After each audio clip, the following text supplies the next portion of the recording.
நம்ம இப்போ previous year question பேப்பர்லேருந்து ஒரு சம் பார்க்க போகிறோம். ஸோ இங்கே என்ன நடக்குது அப்படின்னா, ஒரு கோனோட ரேடியஸ் வந்து என்ன ஆயிடுது அப்படின்னா டபுள்ட் ஆயிடுது. ஸோ அப்போது வால்யூமும் மாறி இருக்கும் இல்லையா? ஸோ கொஷின் என்னன்னா, இந்த புது வால்யூம் எத்தனை டைம்ஸ் ஆஃப் ஒரிஜினல் வால்யூமாக இருக்கும்? ஓகேவா, பார்க்கலாமா? ஓகே, ஸோ ஒரிஜினலில் ரேடியஸ் வந்து ஆராக இருக்கும், வால்யூம் வந்து 1/3 பை ஆர் ஸ்கொயர்டு ஹச்சாக இருக்கும்.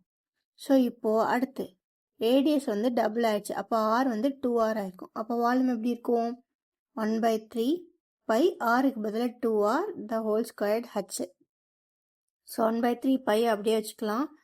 2r ஸ்கொயர் பண்ணால் 2 ஸ்கொயர் ஆர் ஸ்கொயர் வரும். 2 ஸ்கொயர் பண்ணால் 4, ஆர் ஸ்கொயர் பண்ணால் r square into h. So இந்த 4 மட்டும் இந்த பக்கம் தனியாக எடுத்துக்கலாம். 4 மிச்சம் இருக்கிறது 1/3 பை ஆர் ஸ்கொயர்ட் ஹச். இவன் பார்க்க பழைய வால்யூம் மாதிரியே இருக்கான்ல. ஸோ அப்போ 4 டைம்ஸ் ஆஃப் வால்யூம். ஸோ அப்போ எத்தனை டைம்ஸ் ஆஃப் ஒரிஜினல் வால்யூமாக இருக்குது? 4 டைம்ஸ். அப்போ ஆப்ஷன் டி தான். ஓகேவா, பாய்.